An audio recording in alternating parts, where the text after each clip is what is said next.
누가복음 4장에 보면 예수님께서 나사렛 회당에 들어가사 성경을 읽으려고 섰을 때에 그들이 선지자 이사야의 글을 드렸을 때에 예수님께서 찾아 읽은 말씀이 주의 성령이 내게 임하셨으니 이는 가난한 자에게 복음을 전하게 하시려고 내게 기름을 부으시고 나를 보내사 포로된 자에게 자유를, 눈먼 자에게 다시 보게 함을 전파하며 눌린 자를 자유롭게 하고 주의 은혜의 해를 전파하게 하려 하심이라 하였더라 하는 부분을 예수님께서 읽으시고 나서 이 글이 너희 귀에 응하였느니라.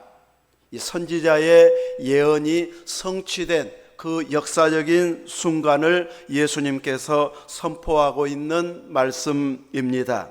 사람들의 반응은 놀라면서도 자기들이 알고 있는 예수님은 누구의 아들? 요셉의 아들 예수가 아니냐 하면서 요셉의 아들이 아니냐 하면서 시큰둥한 반응을 보이게 되어집니다. 예수님은 이사야의 글이 오늘 응했다고 감동적으로 말씀하고 있는데 받는 사람들은 요셉의 아들인데 이런 식으로 이렇게 감동을 덮어버리는 미미한 모습을 보여주고 있습니다.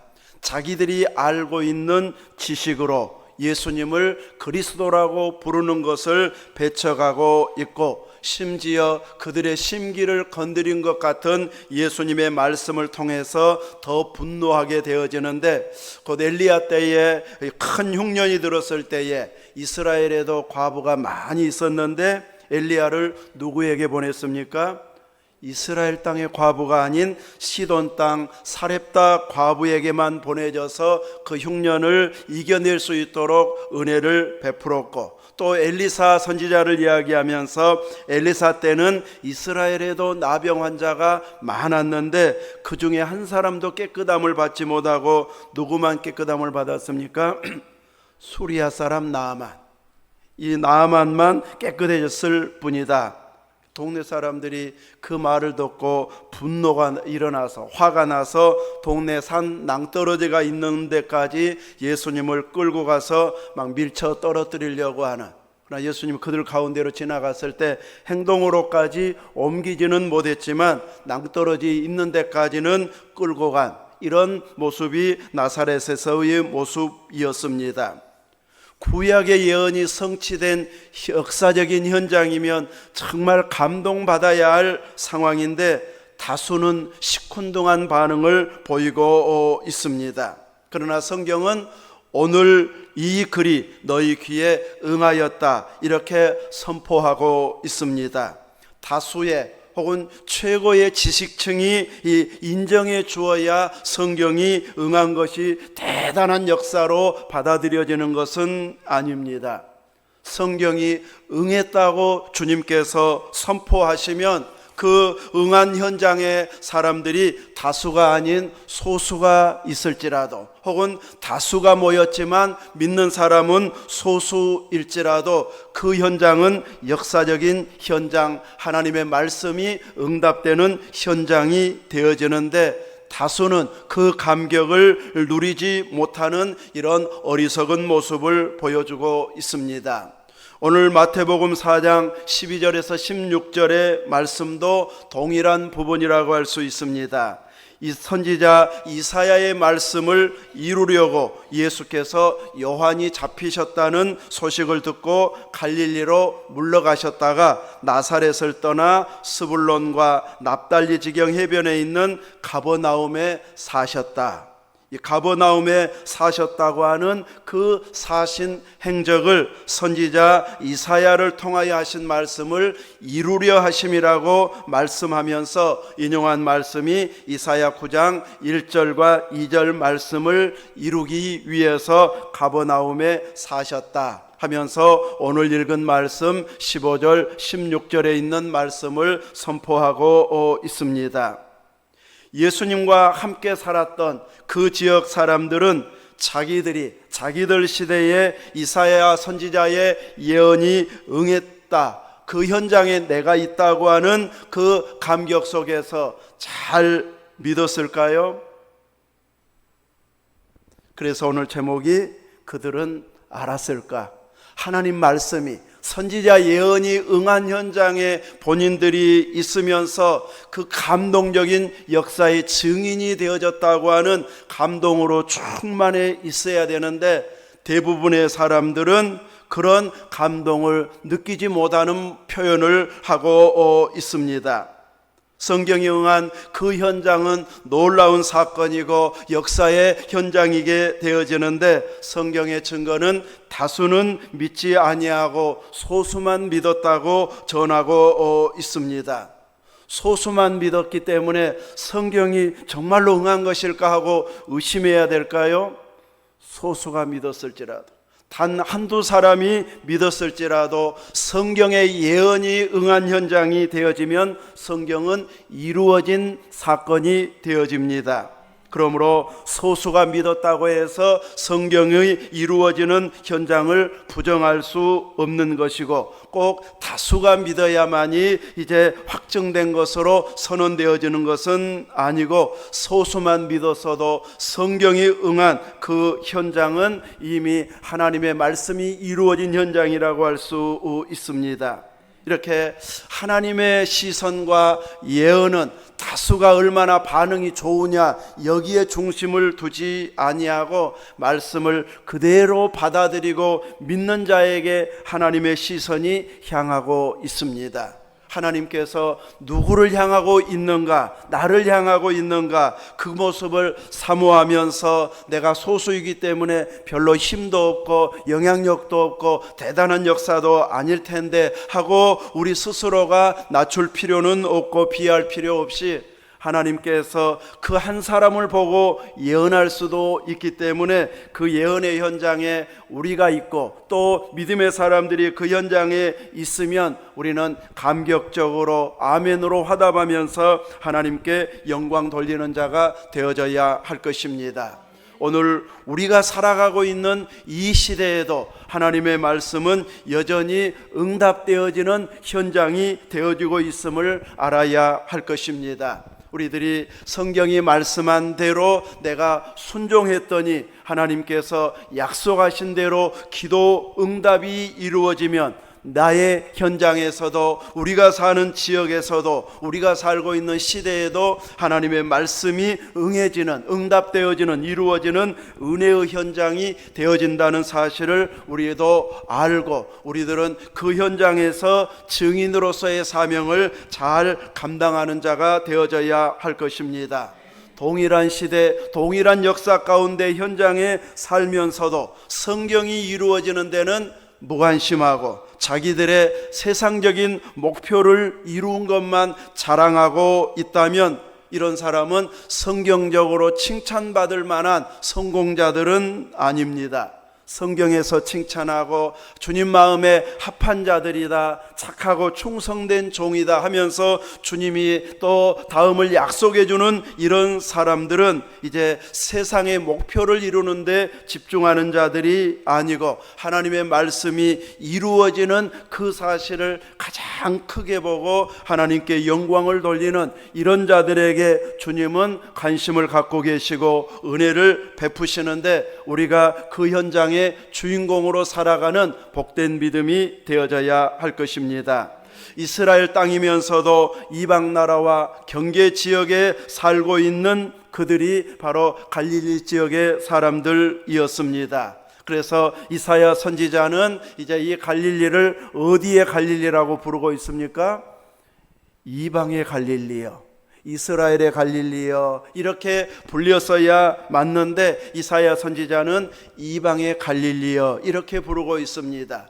이스라엘이 약할 때는 빼앗기기도 하고 또 나라가 이제 안정되고 강해지면 또 그 나라를 다시 회복해서 이제 이방과 경계 지역인 이곳을 때로는 이방의 갈릴리 이렇게 불려지기도 했던 지역인데, 예수님은 그곳에서 이사야 선지자의 예언을 이루시기 위해서 사셨다 이렇게 말씀하고 있습니다. 성경이 응한 것은 세상이 깜짝 놀라가지고 대서특필하고 뉴스 메인에 이제 등장할 만큼 이렇게 계속 소식을 알려주어야 정말 성경이 응했네, 이렇게 믿어지는 세상으로 돌아가고 있지는 않습니다. 세상은 성경이 응한 데에 관심이 없습니다. 부해지고 돈이 많아지고 또 목표로 하는 것이 이루어지는데 목적을 두고 있기 때문에 성경이 응한 현장에 대해서는 관심을 갖고 있지 않고 살아가고 있고, 세상은 끝없이 물질적인 안정 또 부유하고 평안한 이런 삶을 살게 되어지면 참 좋은 세상 이렇게 말하고, 잘 안 풀리면 금방 또 절망하는 이런 모습으로 사는 것이 세상의 모습입니다. 그러다 보면 지역이 낙후된 지역에 살고 있는 이방인 경계 지역인데 늘 무시당하면서 이방의 갈릴리여 이렇게 불리움 받은 사람들, 지역에 사는 사람들은 자존감이 낮은 이런 모습으로 사는 모습이었다고도 할 수 있지만, 성경은 분명하게 선언하고 있습니다. 이사야 선지자의 글을 이루려고 예수님은 가버나움에 사셨다. 30여 년 전에 저는 이제 이곳에 가본 적이 있는데, 이 가버나움 회당 터가 지금도 남아 있습니다. 새로 이제 건축하지는 않고 옛날 그 터를 그대로 남겨두고 있는데, 아마 옛날 우리 예배당보다 조금 더 큰, 지금 예배당보다는 적은 이런 정도의 터가 지금도 남아 있습니다. 이렇게 이 고기 잡는 해변, 갈릴리 해변 지역인 이 마을에 예수님이 그냥 사셨다고 말하지 아니하고 이사야 선지자의 글을 이루시기 위해서 가버나움에 사셨다고 말하고 있습니다. 성경이 응한 지역에, 또 선지자의 예언이 응한 지역에 살면 뭐해? 내가 힘든데, 이런 식으로 살아가는 사람은 이제 성경의 사람이 아니고 하나님 마음에 합하게 믿음을 반응하고 있는 모습도 아닌 이런 삶을 살고 있는 자들이 되어져 버리는데, 갈릴리 가버나움 촌에 사는 것이 하나도 자랑스럽지 않고, 그래도 대도시 예루살렘에 살면서 뭔가 좀 사람들이 알아주는 행동들을 멋지게 하고 있어야 크고 놀라운 업적을 이룬 것처럼 세상은 평가해주고 있습니다. 그래서 낙후된 지역에 살고 있는 사람들은 나는 가난해서 또 배운 것이 적어서 이런 지역에 살고 있어 하고 절망한다면, 성경이 응한 그 현장에서 살고 있는 감동이 자리 잡을 것이 없게 되어버립니다. 우리는 내가 아무리 힘든 상황에 있을지라도 성경이 응한 현장에 살고 있고 말씀대로 순종했더니 우리가 살고 있는 곳에서도 나에게서도 말씀대로 하나님은 이루어 주시더라. 그 감동을 가지고 살아가야 참된 믿음을 가진 이런 은혜의 모습이라고 할 수 있습니다. 우리는 어느 곳에 살든지, 대도시에 살든지 소도시에 살든지 또 농촌에 어촌에 살든지 간에 우리들은 하나님의 응답을 받는 현장이 되게 만들고, 내가 있는 곳에서 하나님이 영광 받으시는 이런 은혜의 현장이 되도록 믿음이 충만하게 살아가는 것, 이것이 가장 복되게 살아가는 최고의 인생 목적을 이루어가는 은혜로운 모습이라고 할 수 있을 것입니다. 나사렛에서 무슨 선한 것이 나겠느냐 하여도 기죽지 아니하고, 내가 예수님과 가까이에서 살고 예수님의 설교를 직접 들었고 목격했고 그분의 말씀대로 순종했더니 정말 하나님의 약속의 말씀은 다 이루어지더라. 이런 영적 자존감을 가지고 감사하고 감격하면서 살아야 그 이방의 갈릴리라고 불리어진 지역에 살고 있어도 감동적인 신앙을 유지하고 있는 모습이라고 할 수 있을 것입니다. 누군가는 노안서광교회로 간다고 하면 시골까지, 그 멀리까지 예배 드리러 가나, 시골에 무슨 선한 것이 날 수 있느냐 하면서 사람들은 그렇게 평가하고, 심지어는 믿는다고 하면서도 믿음의 사람까지도 그렇게 평가할지라도 나는 주님의 몸된 교회를 섬기고 있고 주님이 가라 하는 곳에서 가서 섬기는 것이 나에게는 최고의 현장임을 알고 감동적인 예배자가 되어진다면 그는 진정한 행복한 믿음의 길을 믿음의 삶을 살고 있는 자라고 할 수 있을 것입니다. 우리는 예수님이 살아계셔서 말씀을 증거하는 그 현장에서 예수님을 제대로 알아보지 못하고 또 이사야 선지자의 예언이 응하고 있는 현장에 있으면서도 제대로 말씀이 응한 현장을 이해하지 못하는, 그래서 그들은 정말 알았을까 이런 말을 들어야 할 자가 아닌 우리들은 소수의 예수님을 인정하는 자에 포함되어져서 예수님으로 나는 만족합니다. 내가 구하는 것보다 사모하는 것보다 훨씬 더 풍족하게 해주셨고 나는 급했는데 주님이 늦추어 주신 것이 오히려 은혜였다는 것을 나중에 깨닫고 감격하고 감사하는 이런 충만한 믿음이 되어진다면 이제 그들은 제대로 이해하지 못하고 헤아리지 못했을지라도 우리는 제대로 그 현장을 이해하고 주님께 영광을 돌리는, 주님이 기뻐하시고 원하시는 참된 믿음의 주인공이 되어진 삶을 살고 있다고 할 수 있을 것입니다. 우리들을 향해서 그들은 알았을까 제대로 몰랐네 이런 반응이 아닌 정말 소수일지라도 제대로 은혜를 알고 누리면서 참 믿음의 길을 갈 수 있기를 바랍니다. 두 번째로, 흑암에 앉은 백성이 큰 빛이 그들에게 비치고 있음을 그들은 알았을까? 성경은 이 세상을 죄악이 관영할 때는 흑암이 가득한, 흑암에 앉아 있는 것이라고 표현하고 있습니다. 흑암에는 작은 불꽃 하나여도, 성냥불이어도 호롱불이어도 금방 주변을 밝혀줍니다. 워낙 캄캄할 때는 멀리서도 그 작은 불빛이 금방 드러날 만큼 주변이 환해지게 되어집니다. 그런데 주님이 이 땅에 오심은 작은 빛 정도가 아니라 온 세상을 밝히는 빛으로 이 땅에 오셨습니다. 그래서 큰 빛이 그들에게 비쳤다고 말씀하고 있습니다.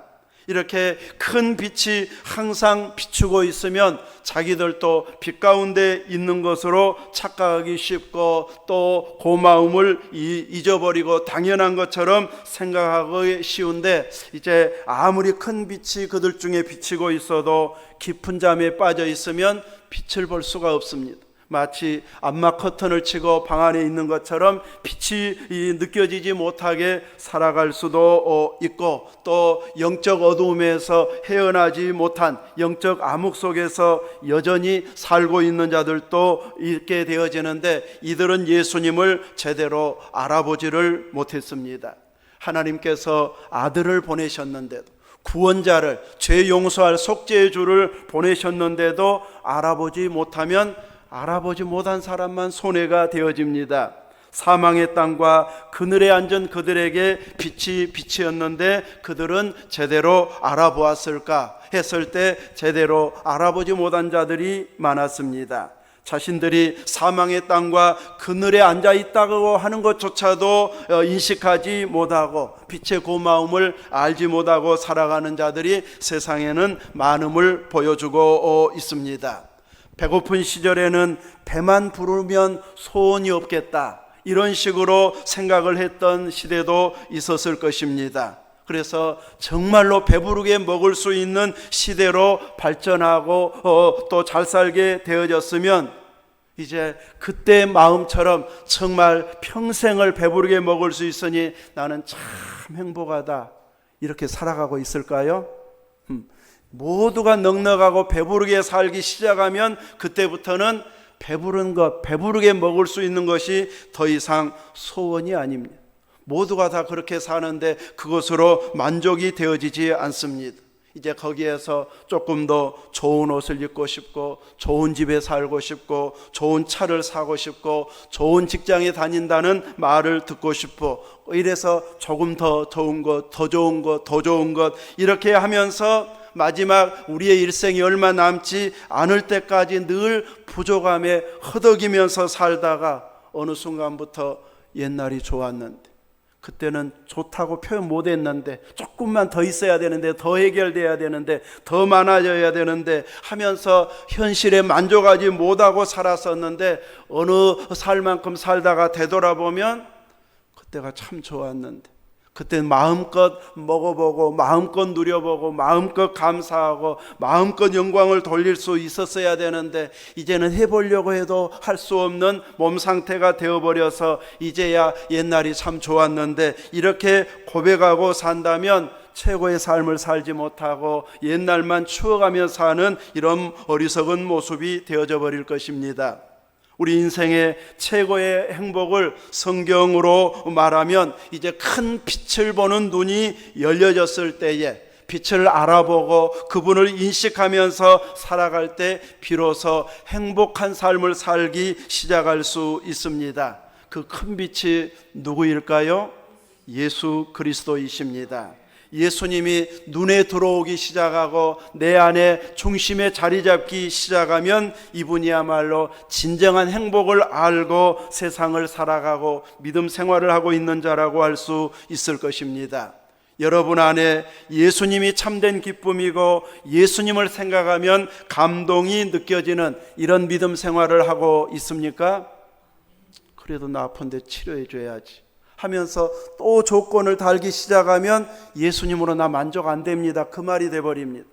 예수님으로 만족하면서 더 주님 일하기 위해서 이것도 채워졌으면 좋겠습니다, 이 부분도 회복됐으면 좋겠습니다 하고 기도 제목으로 나아가야지, 그것까지 해 주어야 좋은 주님이고 그러면 내가 잘 믿겠습니다 하고 주님의 안에서 지금은 만족을 못하게 되어지면 계속해서 또 다른 요구사항이 계속 추가되어져서 계속 만족을 못합니다. 그러므로 내 주어진 삶의 현장에서 큰 빛 대신 예수님을 알고 예수님을 영접하고 예수님의 마음에 합하게 살려고 하는 이 자세로 살아갈 수 있다고 하는 것만으로도 자족할 수 있는 우리의 믿음이 되어져야 제대로 주님을 알아본 자로 성경이 응답되어지는 현장에서 살고 있는 증인으로서의 참된 믿음으로 사는 자가 되어질 것입니다. 예수님을 보는 눈이 열려진 사람들은 20절에 그물을 버려두고 예수님을 따르고 있습니다. 22절에는 배와 아버지를 버려두고 예수를 따르고 있습니다. 베드로와 안드레, 요한과 야고보의 이야기, 제자로 불렀을 때의 장면을 이렇게 말씀으로 기록해 주고 있습니다. 그들은 어부 생활을 하면서 예수님께서 어부 생활 그만두고 나를 따르면 내가 연봉을 얼만큼 줄게 하고 약속하고 계약서를 써주었습니까? 주님은 계약서 써준 적 없습니다. 어부로 생활할 때보다 소득이 훨씬 줄어드는, 좀 누군가가 도와줘야 되고 또 베풀어야만이 살 수 있는 이런 나그네 인생을 살 수도 있는데, 주님의 말씀에 감동받고 나를 따라오라, 내가 너희를 사람 낚는 어부가 되게 하리라, 그 약속 하나 붙잡고 예수님을 따르는 그들이 이제 사도가 되어져서 초대교회의 놀라운 부흥의 역사를 이루어가는 중심 일꾼들이 되어졌습니다. 물론 순교당한 자도 있지만 하나님께서 이들을 통해서 놀라운 부흥의 역사를 가져오는 일을 이루어서 주님이 약속한 사람 낚는 어부가 되게 하는 약속을 이들을 통해서 이루셨습니다. 대제사장이나 바리새파 사람들처럼 최고의 학문을 배우고 율법에 능통한 자들은 아니었는데, 예수님을 3년 동안 따르면서 이들은 최고의 지혜자들을 능가할 만한 말씀 선포자가 되어져서 사람을 낚는 어부로 주님 따르게 되니까 순종하고 결실이 이루어지는 이런 은혜의 삶을 살 수 있게 되어졌습니다. 이걸 통해서 보면 예수님을 가장 가까이에서 따르며 사는 자가 가장 행복한 자인 것을 보여주고 있습니다. 예수님을 내 안에 모시고 살면 예수님이 내 안에, 내가 예수님 안에 거하면서 더불어 먹고 마시는 가장 행복한 밥상 공동체를 이루어가는 주님과의 친밀한 관계 속에서 살아가는 은혜의 삶이요, 성경이 응한 현장의 중심에서 서 있는 이런 믿음의 사람으로 사는 자의 모습이 되어질 것입니다.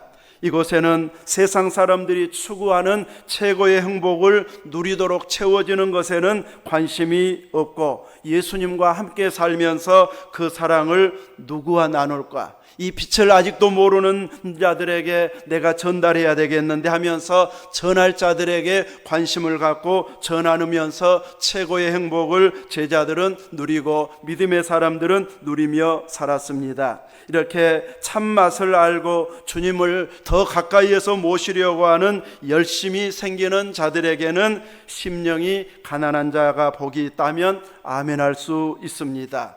애통하는 자가 복이 있다, 우는 자가 왜 복이 있는가 하는데 예수님의 말씀이 이해가 되어져서 아멘할 수 있습니다. 온유한 자, 의에 줄이고 목마른 자, 긍휼히 여기는 자, 화평케 하는 자, 의를 위하여 박해를 받는 자가 진정 복 있는 자라고 하면 이해가 되어지고 추구하는 자가 되어집니다.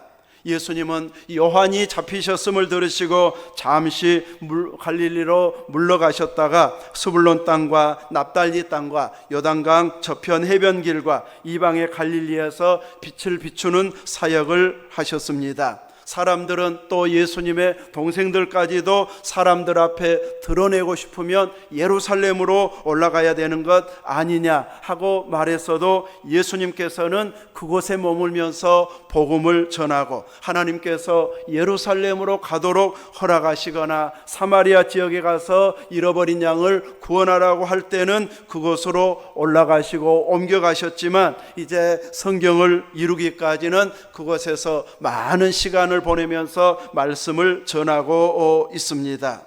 이렇게 예수님이 증거한 비로소 회개하라 천국이 가까이 왔느니라 선포했던 그 복음이 이제는 우리에게까지 왔고, 우리는 또 세상 끝을 향해서 전하는 선교사님들과 또 우리 지역을 복음하기 위해서 후원하고 기도하고 전하는 자리에 우리들도 있는 이런 믿음을 갖고 살아가고 있습니다.